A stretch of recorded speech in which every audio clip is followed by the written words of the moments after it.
Hey guys, Ben BigStuff here. Welcome to another technical support video for the Gen 4 ECU. So in today's video, we're going to be going over how to configure and how to set up all the inputs on the ECU itself. This is not our big bands. This is not EGT modules. This is nothing as far as auxiliary module.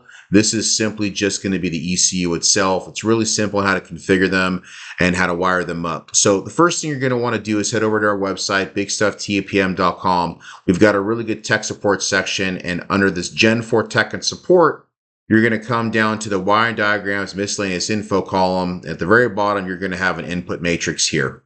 When you download the input matrix, it's going to look like this. It's a simple spreadsheet, and basically what we've done is we've ironed out the header 1 side, which is the engine side. We've also got the header 2 side here, which is the secondary side of the ECU where the SD card is located, okay? On the engine side of the ECU, the primary side, you don't really have much over there that you can use. The basic sensors over there are going to be your map sensor, your TPS, your coolant temperature, and your air temperature. That's all you're going to get on the engine side. You're going to leave those alone. You're going to have those to actually run the engine anyways. For more advanced users that are racing methanol applications and don't care about coolant temperature or air temperature, those can be used for reading just regular temperatures of some sort with a GM scaled sensor. This way you can measure temperature still with those sensors, not worrying about the coolant temp or an air temperature. It can be anything that you want it to read. That's what's called being in pro mod mode. So those are available for use in that application. But for most base users, they're going to simply use them as map sensor, TPS, coolant, and air. On the header 2 side is where you're going to have all your auxiliary sensors that you can bring in. So down here in the lower left-hand corner, we're going to have a little legend, and you're going to see here that if it's orange, that's a 0 to 5 volt DC input. If it's yellow, it's a digital input, which is 12 volt only. Okay, you're going to have a green for turbo shaft speed, and you're going to have a frequency on this side. Okay, the GM scaling, the Hall effect as well. Depending on the color of the input, you'll see that here, okay? So you'll see here the very first one that we have here is the remote pressure or any external 0 to 5 volt sensor, okay? It's located on header 2, pin A1. So any 0 to 5 volt sensor will work fine on that input. You just simply have to scale it. We're going to go over that in a minute.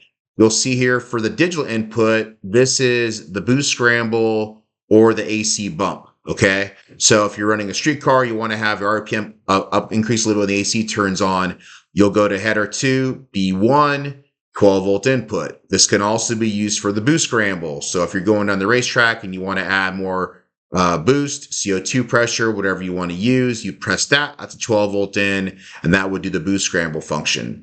You will come down here and you'll just see here that if it's an orange, it's an available 0 to 5 volt input.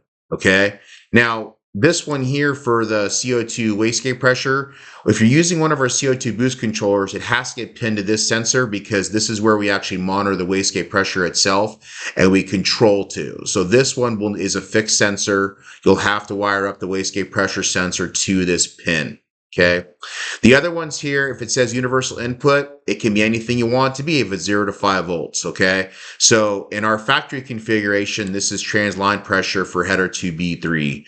For header 2C1, right front shock signal, and so on. So you'll see there that it'll be our default name, default scaling, but it's really anything that you want it to be. Okay. On ECUs that were built before January 2026, we have these digital inputs that are over here in yellow. And if you want to use these are 12 volt input triggers for anything. You have to send the ECU back to us because if they were made after 2026, January 1st, we just don't have the resistors on the board to have these work properly. So you'll send that back to us.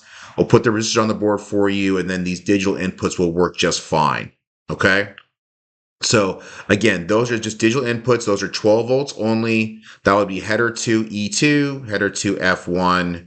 As we keep going down here, you're going to have a left rear shock signal universal input on header 2 H1, again 5 volt DC, and so on. When you get down to this pin, this is for turbo shaft speed only. Okay, this is a Hall effect sensor. This is for turbo shaft speed only. It's header 2 R2, and you'll have to have the DA option in order to read that. You're going to have a Hall effect sensor, header to S1.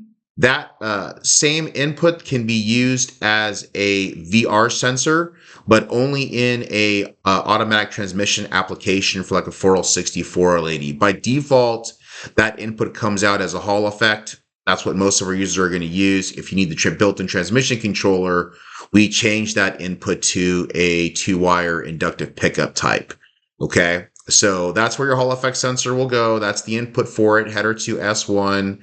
Again, on this header to S2, this is the factory name of just Digiset NOS, but it's really a digital input, can be used for anything. Now you'll see here on these inputs here where it says 4L60, 4L80, if you do get the automatic transmission option, these inputs go away for you because we actually utilize these for the automatic transmission control. So if you get a transmission, these aren't available, but it's because we're using them from the input from the transmission itself to know if we're an SWA, SWB, SWC for running the transmission correctly, okay? Coming down here again, we get into the turbo shaft speed on header to S3. We have an input shaft RPM or just a universal Hall effect input on T1. Going down, we have a fuel pressure universal input on header to T2. The ethanol sensor is our only frequency-based sensor that we're using. This is reserved for ethanol only. So if you want to run a flex fuel sensor, this is where that pin is going to go. The signal goes here to header to W2. Then the last one here, last three that for the 5 volts here are going to be anything as far as you want, as far as 0 to 5 volt sensor, header to X1, header to X2, and header to X3. Then you do have a resistance value here on header to Y1. That can be a standard GM scaling for any type of sensor. You can get a standard air temperature, water temperature. It's just got to be GM scaled. Or that pin also supports the Rife high air temperature sensor as well.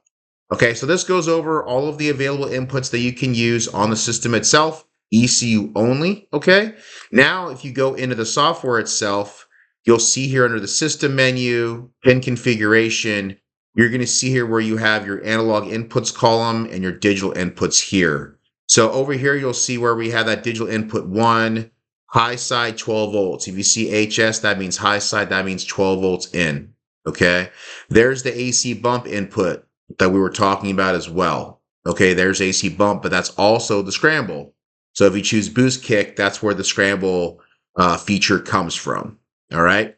So coming down here, you have your header 2 pin A1 for the remote pressure. Again, it can be that name. You can change name to whatever the name is or whatever you want it to be.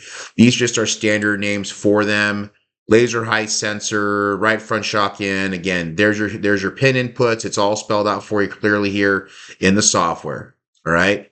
Now, if I go down or if I go up to the pressure and sensor configuration, this is actually where you're going to set the scaling for everything. Okay. So you'll see here that on the fuel pressure sensor cal data, the stock name was pressure fuel. This calibration is working on a Godzilla engine. So we put the word Godzilla in front of it. And since it's a 0 to 5 volt sensor, you'll just scale the sensor based on whatever you want the scaling to be for the value itself and then input the volts. The filter time constant, what that does is that actually is the amount of actual filtration you'll get feedback from the sensor. So if you run a much smaller number, you're going to smooth out that data a lot, but you're going to miss a lot of data as well. So we recommend leaving this around 250 to get the most data from the sensors themselves. Okay. So oil pressure sensor, there's that wastegate pressure sensor right there. Pan vacuum, you can use it as a 2-bar map sensor from us, or you can choose other and just choose whatever it is you want it to be scaled at for that pin. All right. So if you come over here again, here's our stock names for the shocks. Change name to be whatever it is you want it to be. Change the scaling to be whatever it is you want it to be. Laser height sensor, remote pressure. Again, you have total flexibility on however you want to run these guys. Just just set the range, set the name, and you're all good, ready to go. Okay.